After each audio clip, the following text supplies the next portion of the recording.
Merci d'être notre invité ici à Mériadec. Vous sortez tout juste de l'entraînement avec l'équipe.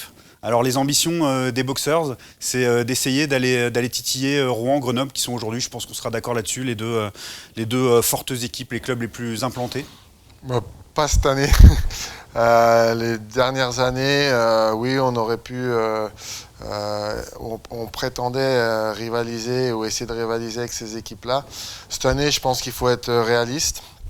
À la fois d'abord par les armadas ou les équipes que sont faites Rouen et Grenoble. Je pense qu'ils sont au-dessus. Le début de championnat le prouve et je pense qu'on risque d'avoir deux équipes qui écrasent un peu le championnat et puis les autres derrière qui vont essayer de suivre. Et puis nous aussi par le fait de tous nos problèmes qu'on a eus en l'intersaison et puis en début de saison avec la perte de joueurs, les problèmes financiers font que je ne pense pas qu'aujourd'hui, ça soit réaliste pour nous de dire qu'on peut rivaliser avec ces équipes-là. On a l'impression que c'est une bataille permanente dans le hockey français et dans les clubs pour se maintenir à flot financièrement, pour maintenir des ambitions sportives, pour construire un projet dans la durée. C'est votre sentiment un petit peu aussi?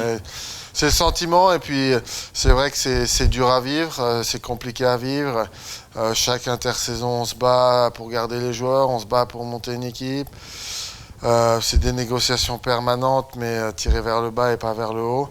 Donc oui, c'est compliqué, ça, pour le hockey français, de ne pas avoir assez de moyens pour, on va dire, avoir un certain confort de monter des choses au-delà de l'équipe en elle-même, au-delà des joueurs, mais monter un environnement pour donner aux joueurs d'être le plus professionnel possible. Donc voilà, un staff, des infrastructures, plusieurs choses à côté. Et ça que c'est vrai, ça manque un petit peu et c'est compliqué par moment. Alors c'est un travail que vous avez aussi fait à Épinal, où c'était l'idée de rendre professionnel ce club à ce moment-là. Ça a sûrement été aussi un travail de fond important. Ça doit vous faire mal au cœur de voir aujourd'hui Épinal recommencer quasiment à zéro en Détroit, avec certes une infrastructure intéressante, mais là pour le coup, tout à reconstruire à côté. Oui, quand je suis arrivé, il y avait beaucoup de choses à construire, voilà, au niveau d'encadrement, encore une fois. C'est une région, c'est une ville qui vit pour le hockey, ça c'est indéniable. L'engouement, donc ça c'est un vrai plus. Mais voilà, on avait commencé à mettre les pierres à l'édifice, à monter des choses. Là, ils sont offert aussi un outil avec la patinoire qui a évolué. Donc on va dire tout allait dans la bonne voie. Et voilà, c'est symptomatique de ce qu'on vient de parler, c'est-à-dire des mots du hockey français où quand on veut essayer de développer quelque chose et puis on se retrouve quelques semaines après avec un club qui coule et qui tombe. Et c'est vraiment dommage pour cette région, pour ces gens dans cette ville.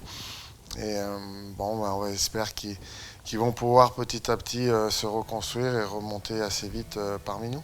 Alors pour revenir à Bordeaux cette année, on a fait le Tour de France, donc on voit un peu les gens partout. Et c'est vrai que l'arrivée de Tanner Glass dans le championnat de France fait beaucoup parler. Ça vous fait sourire parce que c'est vrai, tout le monde en parle.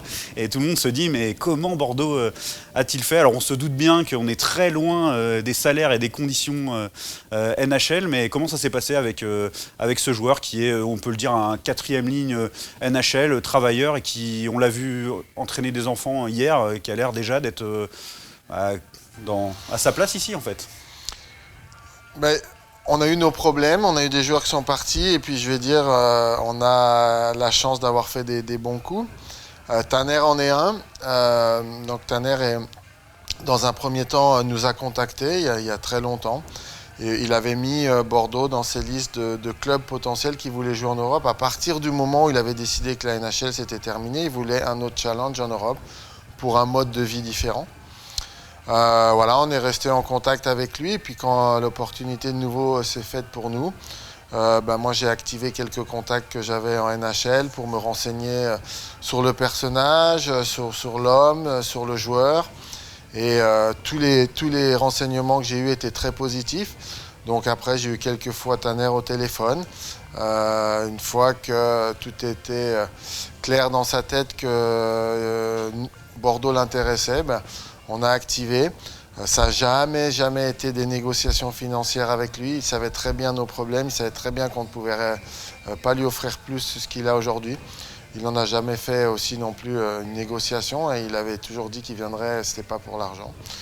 Donc voilà, et on est très content de ce choix parce que très vite il s'est fondu dans le groupe et très vite tout le monde s'est rendu compte qu'il venait pas là en star de NHL, mais c'est vraiment une personne humble, très bonne personne qui est à l'aide de tout le monde, à l'écoute de tout le monde, que ce soit les jeunes, les vieux, au niveau du club, de matériel, staff médical, enfin, tout le monde a que des bons mots à dire et c'est vraiment très appréciable. Et pour nous, oui, c'est un beau coup qu'on a fait, on est très contents et moi je suis très content surtout de la personne. Et je pense qu'il va aider beaucoup les personnes dans cette équipe pour progresser. C'est ça, quand on recherche le professionnalisme, avoir un professionnel de ce niveau-là, c'est voilà, ne serait-ce que par l'exemple, par quelques mots à droite à gauche, même pour les jeunes joueurs, il y a pas mal de jeunes joueurs dans cette équipe de Bordeaux aussi, c'est un atout considérable. C'est un atout considérable, ça réconforte, on va dire, le message que le coach veut faire passer. On dit souvent de moi que c'est un coach exigeant, mais moi j'essaie juste d'inculquer aux personnes ce qu'est le haut niveau, de sport de haut niveau d'aujourd'hui. Et Tanner, par des petits détails que les gens ne voient pas forcément à l'extérieur, son comportement, des petites choses qu'il fait sur la glace, fait les choses justes, parce que voilà, il a vécu la NHL, il sait ce que c'est. Et ben effectivement, ça aide pour nous, faire passer le message. Les jeunes, ils vont le voir tous les jours, ils vont voir comment ils jouent, ils vont voir comment ils se comportent. Et tout ça, effectivement, très positif pour nous. Alors vous parlez d'exigence, c'est vrai, et l'exigence c'est loin d'être un gros mot en soi, on devrait être content en France de tirer vers l'exigence, le professionnalisme. Alors vous étiez évidemment très apprécié et adulé en tant que joueur en Europe, aux États-Unis et en France évidemment avec ce maillot bleu. C'est la transition vers le métier d'entraîneur, on a l'impression qu'entraîneur on est quand même apprécié différemment en tout cas, c'est un autre rapport. Ça c'est forcé, hein, ça fait partie du métier d'entraîneur. On le voit dans toutes les disciplines. C'était marrant, hier je regardais un match de foot Guingamp. Voilà, Guingamp, Camboiré a fait de l'excellent travail. Puis là, en 2-3 matchs, ça devient le 0. Bon voilà, ça c'est acquis chez moi. Ça fait partie du job d'entraîneur. Il n'y a pas de souci avec ça. Moi, la chose que je dois trouver maintenant dans le hockey français, parce que j'ai fait le hockey suisse ou d'autres mentalités, c'est différent, mais dans le hockey français, il y a une différence, il y a un décalage entre mon exigence et puis le comportement des joueurs français. Et il faut arriver à trouver un juste milieu. Je pense, moi, faire un effort, mais aussi les joueurs doivent faire un effort de l'autre part, qu'ils aient une compréhension de ce que je demande. C'est pour eux. C'est pour leur bien, c'est pour le niveau international, c'est pour le niveau s'ils veulent prétendre aller jouer à l'étranger, pour qu'à la limite j'essaye de leur inculquer, de les préparer le mieux possible s'ils ont cette chance-là, et ce que je souhaite pour eux. Moi je souhaite que leur bien et qu'ils réussissent. Donc voilà, il faut un peu, peut-être, c'est un peu le constat que je fais de mes années françaises en tant que coach maintenant, et essayer de trouver le juste milieu. Alors quand on est de nature peut-être réservée, mais qu'on a du caractère, parfois c'est peut-être la forme simplement qui est incomprise ou qui est mal prise quand on constate une impression d'une injustice ou d'un manque de professionnalisme. Ça sort comme ça sort, mais vous croyez que c'est ça des fois qui... Non, moi ce qui est sûr c'est qu'on ne peut pas me targuer d'être pas professionnel, c'est des fois même trop professionnel, mais j'ai conscience... de mon caractère, j'ai conscience de mes lacunes qui est la communication. Oui, effectivement, je suis un gars très, très réservé, voire des fois timide. Je ne vais pas vers les gens comme ça au premier abord. Voilà. Après, les gens qui me connaissent très bien, quand je suis avec eux, il n'y a pas de souci. Ils connaissent peut-être, ils ont un regard différent de moi, mais j'ai conscience de ça. C'est des choses qui sont compliquées pour moi et c'est des choses que je sais que je dois travailler, que je veux travailler. Mais voilà, ce regard, cette vision est effectivement pas forcément juste. Et quand les gens arrivent à faire l'effort de venir taper à ma porte et de me connaître plus, je pense qu'après, voilà, toutes ces barrières sont levées et ils voient quelqu'un de différent. Mais Oui, je suis pas, on va dire, je suis pas un gros vendeur. Si je ferai pas mon métier, ça sera pas vendeur de produits. Ça, je sais pas des choses qui sont à faire. Je sais pas me vendre moi-même. Je sais pas communiquer pour vendre du blabla. Je suis toujours très terre à terre et réaliste et ça peut rebuter des gens, ça peut mettre une image de moi que j'ai conscience. Hein. Après, voilà, moi je suis pas non plus pour me battre contre cette image-là. Je sais comment je suis. Je peux me regarder dans un miroir tous les jours avec ce que je donne. Mais par contre, j'ai conscience de ce que je dois travailler, ça oui. Alors de votre parcours de joueur, il y a 1000 chapitres intéressants évidemment. Il y a eu le junior majeur à une époque où il y avait peu de Français quand même qui s'y frottaient. Et je crois un souvenir particulier avec Guy Lafleur qui vous remet un trophée. Ça doit être quand même, quand on a un jeune joueur français, donc on imagine à l'époque quoi, l'image d'un joueur de hockey français là-bas, se voir remettre un trophée par Guy Lafleur, ça doit être inoubliable. Oui, alors c'est marrant parce que en fait, et je me rends compte, c'est un peu avec tous les sportifs pareil, quand j'écoute leurs réactions, que ce soit des champions olympiques ou autres, quand on est dans le moment présent, tous dans notre carrière, on ne réalise pas toutes ces choses-là. Parce que voilà, on est à un moment, on est dans notre truc. Mais c'est vrai que moi, petit joueur français, venant de Megève, la montagne, né à Chamonix, c'est pas aujourd'hui. Hein. Aujourd'hui, en un clic, vous avez accès à tout, à n'importe quelle vidéo, à tout ce qui se passe. Nous, à l'époque, on avait les petites vidéos qui nous montraient les films de NHL, c'était la seule chose. Et débarquer dans ce milieu-là, bah, c'était waouh, c'était pour moi un gros rêve, une grosse claque.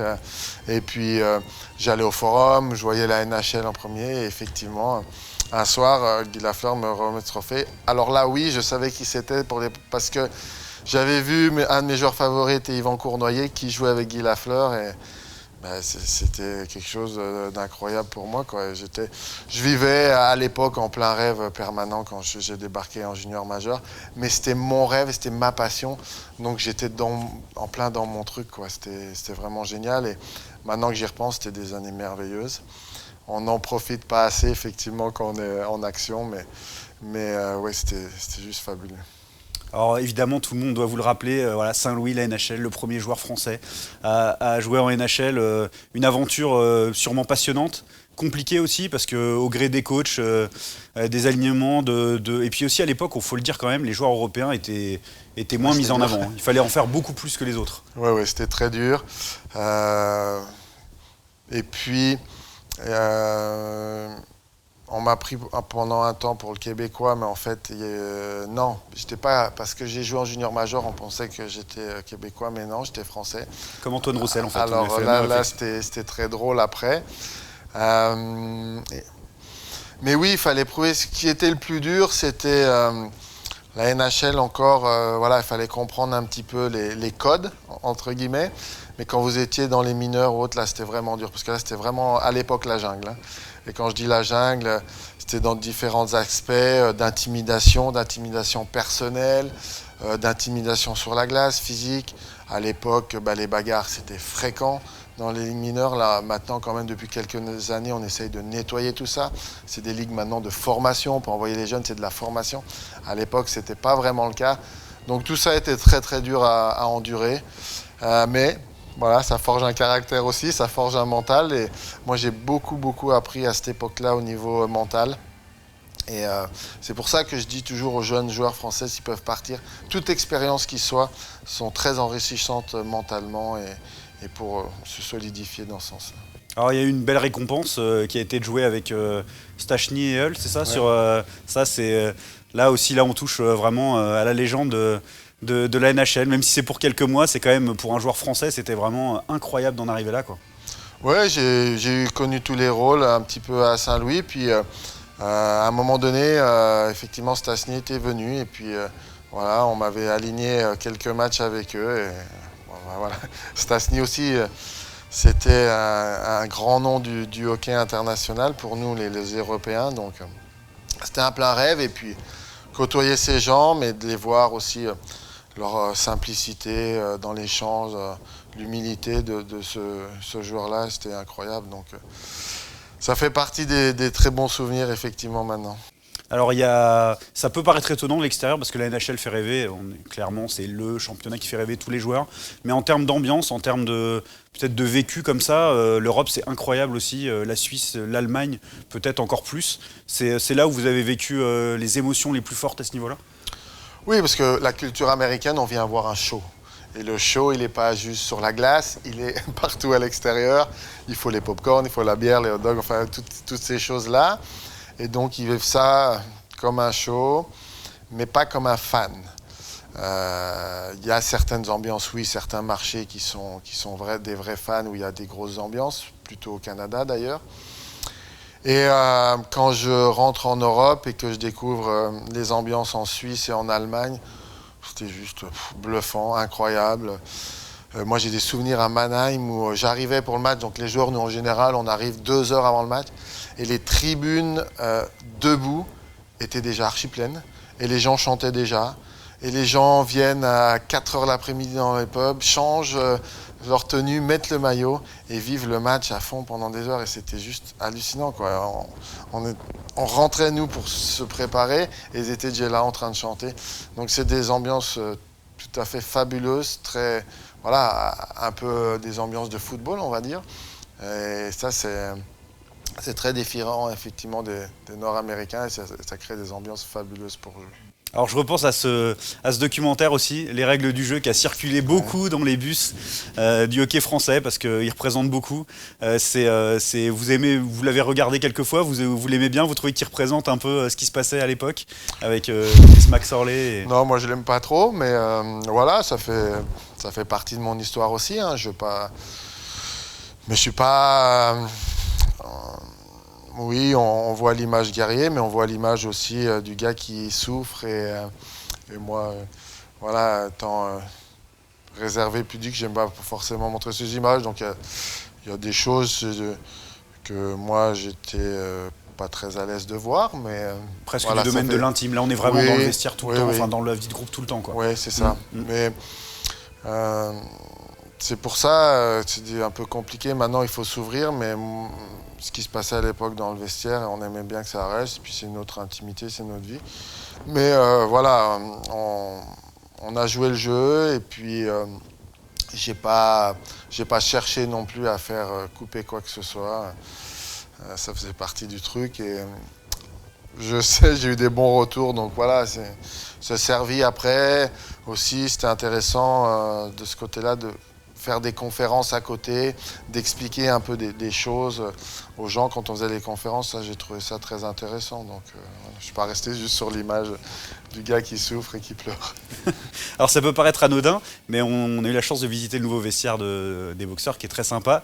Il y a des petites pochettes à un endroit. C'est là où les joueurs doivent mettre leur portable avant de rentrer. C'est pour conserver pas se déconnecter, quoi. Quand on est dans le vestiaire, on est une équipe, on est entre nous, quoi, et l'extérieur n'a pas à interférer. Ouais, donc du coup, ça fait partie effectivement entre mes exigences et puis de moi m'adapter au nouveau style de vie des gens d'aujourd'hui, connectés totalement avec les réseaux sociaux. Mais quand même, il faut quand même des limites. Et moi, je pense que dans le vestiaire, il faut arrêter quand même ça. Parce qu'il n'y a plus de limite, quoi, à la fin. Ça peut être même 30 secondes avant d'aller sur la glace, ça peut être même pendant les tiers des matchs. On a vu des choses tout à fait incroyables. Donc, j'estime que voilà, le temps qu'on est là dans le vestiaire, on peut couper son téléphone, se couper un peu de tout ça. Et puis, non seulement pour être concentré sur le hockey ou parler de notre jeu, mais aussi voilà, échanger avec les autres, se parler. De choses et d'autres sans être rivé avec les yeux sur son téléphone. Alors vous avez connu des coéquipiers de ligne de haut niveau, évidemment. On se souvient évidemment en équipe de France de Pouget, Richer, Boson. Est-ce que c'est un des contextes avec ce maillot tricolore qui vous a donné le plus d'émotion aussi, qui vous rend le plus fier? C'était une ligne qui a marqué le hockey français. Je dois dire, hein, j'ai eu la chance vraiment, partout où je passais, à avoir souvent des magnifiques lignes.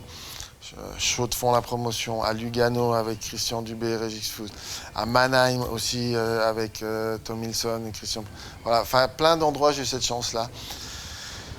Mais là, je dirais on va vraiment l'équipe de France. c'est autre chose aussi. C'est l'esprit de groupe, la camaraderie, c'est des copains. Et donc nous, ça nous touchait. Et Christian, Tonio, on jouait... l'expression jouer les yeux fermés avec eux était vraiment là. Avec Christian, on sentait les choses, on n'avait même pas besoin de se parler, on sentait la même chose et c'était incroyable. Et c'est vrai que ces alchimies-là, c'est difficile de les retrouver après, de les voir. Et c'était juste après du pur plaisir d'être ensemble et de jouer ensemble et de se retrouver à chaque fois qu'on se retrouvait. C'est pour ça que d'ailleurs après avec Christian, Tonio lui a pas pu nous rejoindre, mais on a voulu rééditer ça en club parce que voilà, il y avait vraiment du plaisir à jouer ensemble tout le temps. On sentait la même chose, quoi. On a eu la chance de voir votre père Alain et de discuter avec lui qui disait c'était sûrement pas le plus talentueux au départ de sa génération. Par contre, il s'est battu, il a travaillé voilà, comme un fou et ça le rendait très fier. Donc c'était ça la qualité numéro 1 en tant que joueur et puis encore sans doute maintenant. Le travail avant tout, la rigueur, le professionnalisme. Moi, je pense qu'une des qualités d'un être humain, c'est de savoir justement ses propres qualités et ses propres défauts. Et voilà. Donc moi, j'ai jamais eu peur de dire que d'autres avaient plus de talent individuel. Et voilà, il a fallu à un moment donné savoir où je voulais aller, comment je voulais le faire et se mettre au travail pour quand même réaliser les rêves que je pouvais avoir. Donc il n'y avait pas d'autre pour moi solution que de travailler fort et voilà. Quasiment depuis tout petit avec cette patinoire naturelle Ouais. dans le jardin, ça vous accompagnera de toute façon toute votre vie. Le hockey sur glace, forcément, on a envie de dire que c'est dans les gènes, dans le patrimoine, dans le legs familial aussi. C'est ma drogue, voilà. Mais je suis fier que ce soit ma drogue au lieu d'autres choses. Ouais, c'est un virus qui sera encore en moi jusqu'au bout, je pense. J'ai eu, il y a quelques années, très récemment, hein, une réflexion de dire est-ce que c'est pas le temps d'aller voir autre chose et d'essayer d'autres choses et de faire autre chose. Et pour ça, il faut toujours prendre du recul, pas que ce soit en plein dans la saison du hockey, mais à l'intersaison. Et puis non, finalement, je me suis rendu compte, j'aurais pu la tenter, mais je sais que ça n'aurait pas été mon domaine. Et voilà, mon domaine, c'est ça. C'est ma vie, ça accompagne ma vie. Dès le plus jeune âge, comme vous avez dit, et puis sûrement quand je serai à la retraite, par mes fils autres, c'est ancré en moi. Et voilà, il y aura difficilement d'autres choses. Ça a aidé forcément, j'imagine, d'avoir une compagne qui connaît aussi le sport de haut niveau, parce que les réalités du sport, elles sont compliquées. On sait qu'il y a beaucoup de familles c'est difficile, quoi. Ça prend énormément de temps. Il faut se déplacer souvent. Le téléphone sonne tout le temps, ou en tout cas très souvent. C'est toute une vie en fait familiale qui après tourne autour du sport. Oui. Nous famille, moi ça m'a aidé dans ma carrière, ça aide mes enfants qui sont dans le hockey. Et je dirais que pour elle, j'ai conscience de ça, c'est un gros sacrifice. Malheureusement pour ma femme, elle a eu des grosses blessures importantes qui ont dû faire mettre de côté sa carrière dans le ski. Moi, quand je l'ai connue, on m'a toujours dit qu'elle avait beaucoup de talent, qu'elle aurait pu faire une carrière incroyable. Sûrement une frustration pour elle, une frustration pour moi aussi, j'aurais aimé la voir performer. Et du coup, oui, de connaître ce milieu, elle a fait beaucoup de sacrifices et elle fait beaucoup de sacrifices pour nous accompagner. Voilà, je l'en remercie jamais assez, mais c'est dans notre carrière de vie, dans notre parcours, elle est un élément essentiel. Oui. Alors il y a eu un événement difficile avec Tim qui a connu voilà, une maladie compliquée. Vous avez abordé ça aussi en famille avec beaucoup de courage et évidemment c'est dans ces moments-là que le lien est très important et la famille du hockey, on a l'impression, a été là aussi pour témoigner de son affection et tout. C'est dans ces moments-là qu'on se rend compte aussi de ce qu'on représente et de à quoi on appartient en fait, de manière générale. Ouais, j'ai du mal de rappeler des fois ces événements-là, mais oui. Ce que j'ai retenu de ces histoires, c'est que le monde du hockey est une vraie famille. Et ça, je suis fier. Malheureusement, on est fier quand c'est des événements négatifs. Quand c'est positif, on n'a pas forcément conscience, mais de voir que notre sport est toujours relaté comme un sport très violent. On a toujours cette image, alors les gens connaissent ah c'est violent votre sport, on se bat, mais ça va tellement au-delà de notre sport. On a après, une fois que tout est sifflé, on a tellement ce respect et quand on se voit des années après, cette camaraderie et cet esprit qui règne, qui perdure. Et ça, je trouve c'est tellement génial. Je veux dire, moi, au moment de l'événement, effectivement, de team, j'ai reçu des messages de coéquipiers que je n'avais plus de nouvelles depuis 10 ans. Et j'étais sur le cul, quoi. C'était incroyable. Ils avaient trouvé mon téléphone, ils avaient trouvé comment me contacter, comment m'aider. Ils étaient tous là à disposition pour m'aider.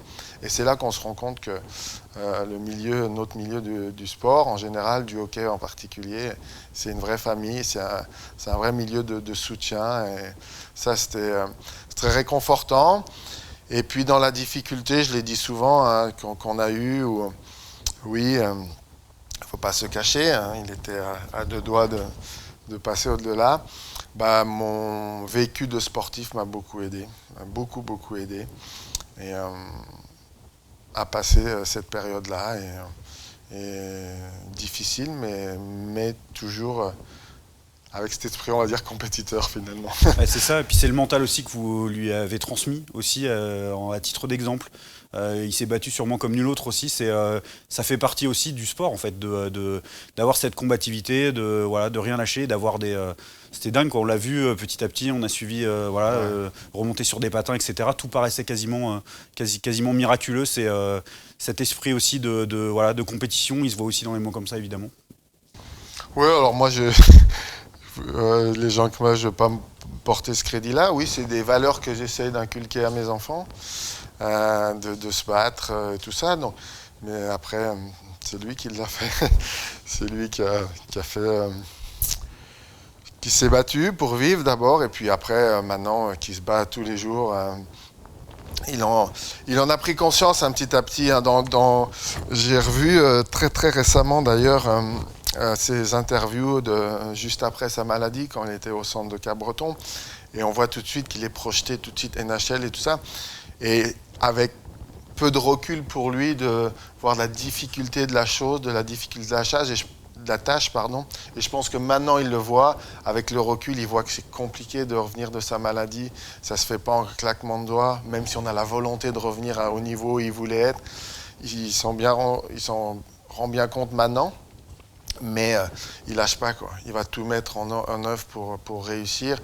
Il a une vision de la vie qui est différente, qui est bonne, qui est juste, je pense. Il profite un peu plus de la vie, ce qui est normal.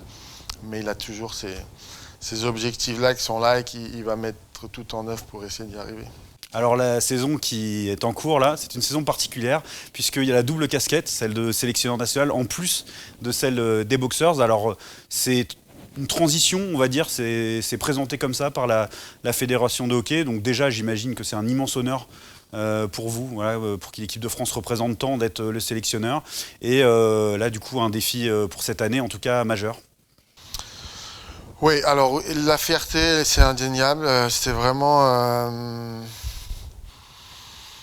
C'est marrant parce que j'ai l'impression que ça m'aide aussi toujours. C'est comme si c'était un soulagement finalement d'être retrouver les Bleus, retrouver ma famille, on va dire. Et une très grande fierté, ça c'est sûr, de représenter le hockey français. Et puis après, pas trop soucieux de la situation actuelle, c'est-à-dire que je suis un gros travailleur. Et donc les heures de travail, je les compte pas, et c'est pour ça que ça me fait pas trop peur.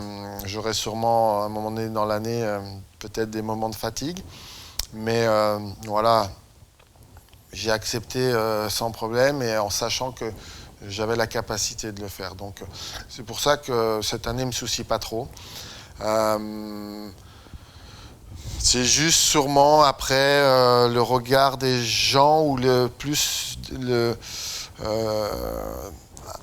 on va voir à la suite, mais la vision des joueurs qui vont peut-être penser qu'il peut y avoir des choix un peu dictés par le fait que je sois coach de Bordeaux ou pas. Mais moi, ce que je peux leur dire aujourd'hui, c'est de les rassurer. L'équipe de Bordeaux, l'équipe de France sera bien deux choses et deux identités différentes. Et je ne mêlerai pas les choses et les choix qui sont faits en équipe de France. D'autant plus que pour moi, il y a quand même des niveaux d'écart et le niveau international n'a rien à voir avec le niveau de la Magnus. Donc mes choix que je pourrais faire en équipe de France seront vraiment faits en fonction des choix d'un niveau international. Parmi les premières choses qu'on fait quand on a cette fonction qui arrive de sélectionneur, c'est de passer des coups de fil, de remettre les choses à plat en disant bah voilà, tu as pu avoir le sentiment de ne pas être pris en équipe de France pour telle et telle raison. Moi, j'arrive avec un regard neuf, j'ai un héritage qui est intéressant. Aujourd'hui, l'équipe de France, c'est une équipe d'élite mondiale et ça, c'est déjà intéressant. Mais remettre à plat, refaire marcher de la concurrence parce que forcément, avec les années, même si évidemment tout le monde salue le travail de Anderson et Pousse à la tête de l'équipe de France, on trouve un mode de fonctionnement, c'est difficile de s'en départir quand ça fonctionne bien.